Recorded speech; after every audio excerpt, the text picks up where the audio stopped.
I tried. I wanted to talk to you. I wanted to hear your voice. But hear it, I did not.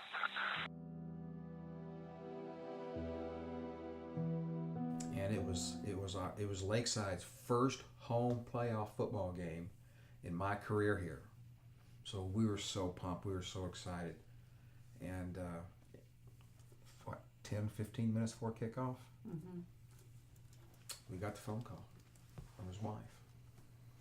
And that's where everything fell apart.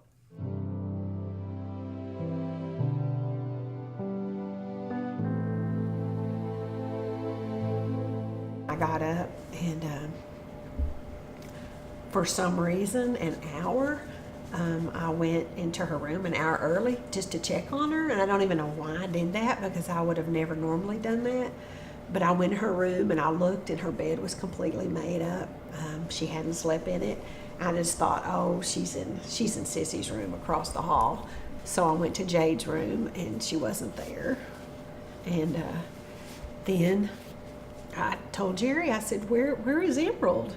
You know, I said, do you think she fell asleep in her truck? Because she loved her truck. She was so proud of that old truck. And so he went out there and looked, and she wasn't there. And then I thought, well, maybe she's out in the hot tub room, because she was spending a lot of time out there. She wasn't in the hot tub room, and so Jerry just walked on a little further, and there she was.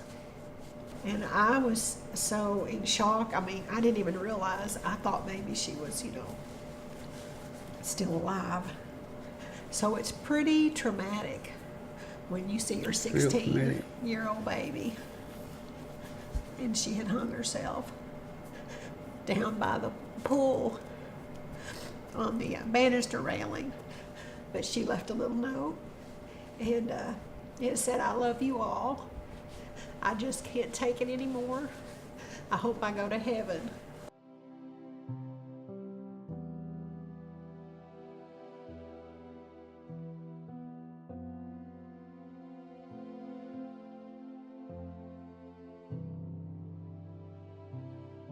I went to wake him up for school on a Monday morning, and he wasn't in his bedroom, and that was unusual.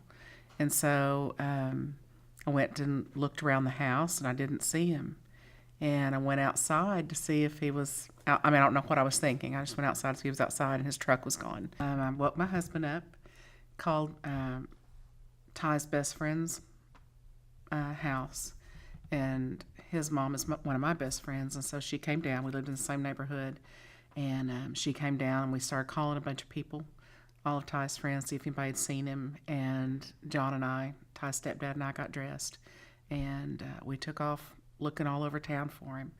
And there were many times that we were going to go by the church just to ask our pastor and staff to pray, and just God or something, and I call it God, kept us from going to the church, because that's where Ty went to kill himself. He was in the church parking lot in the back by the playground, and he had gone to preschool at our church, and had grown up in the church. And I just think he went there seeking God or answers or comfort, and took action before God could answer him.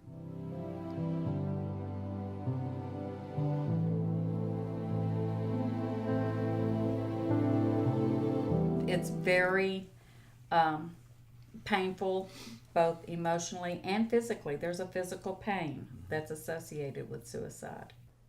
It's a blur. It's just, you never expect you're going to bury your child before you. It is a mental illness, just like any other illness in your body. I'm not ashamed of it for her. We've never been upset with her, and we've never been upset with God. Some people blame. I would never blame her for this at all. There's a lot of doubt. Everybody doubts themselves. Of course, I feel like I'm no longer a mother because he was my only child. He was my running buddy for so many years because I was a single parent. But I feel in doubt. I was not a good enough parent. I wasn't there for him when he needed me. And the other people in his life who loved him feel like they did something wrong. So it leaves everybody who loves that person and doubting themselves. So it doesn't just hurt to lose somebody, it hurts knowing that what'd you do wrong? What could you have done to save them? Why didn't they come to you if they knew there was a problem? But as time goes on, the permanency of it sets in, and it just, some days, it just, like I said, it just, it consumes you. When we were growing up 50 years ago, you didn't say the word cancer out loud. If your family member had cancer, they had the C word, and it was whispered. And now we wear t-shirts that say "Save the Tatas," and there's pink everywhere, even on the football field, for breast cancer awareness. And then 30 years ago, if you were gay, you did not come out of the closet, because you would lose your home, you would lose your family, you would lose your job, you would lose everything. And now, I don't think there's a television show on that doesn't portray a gay couple in some form or fashion. People can come out of the closet now and feel somewhat safer than they did 30 years ago, definitely. And so our goal is you've got to say suicide. You can't be afraid to say suicide. You can't be afraid to say, how did your son die? My son died from suicide. He died from a dreaded disease called suicide. And it is a disease. It is a mental health disease. And it's not because they were bad people. It's not that they were cowards. It has nothing to do with that. They were sick. Our AFSP's main office is in New York. And the staff went down to the Good Morning America location, and they were outside the windows with their Stop Suicide shirts on, Be the Voice. Yeah, they were holding up signs. They were holding up like signs. a crowd always does in these morning shows, And the producers came out and asked them to leave. That they didn't, that was a morning show, and they didn't want suicide to be on everybody's mind. It's not a happy subject. So we need you to leave. So go away. However, we can follow Robin Roberts with her cancer treatment and her head going bald and all of that, and we can talk about that during the morning show.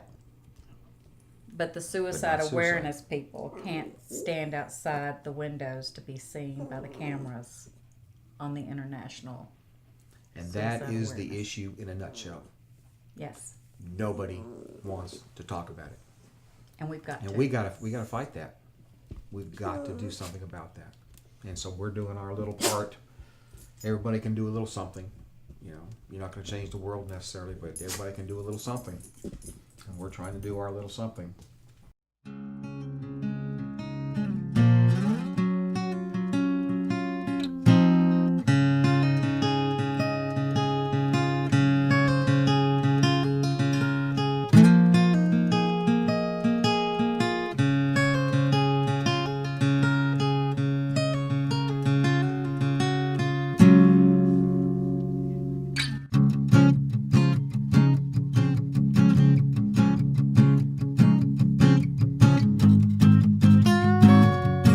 When you come back around, will you bring me my heart?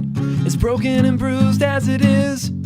Spent the last 7 nights tearing it all apart. All the letters that I never sent, and the cars and the bars and the rooms that were ours disappear in the midst. And I'm tired of trying to break it apart. It will never go together again. And then you disappear, and then you are here,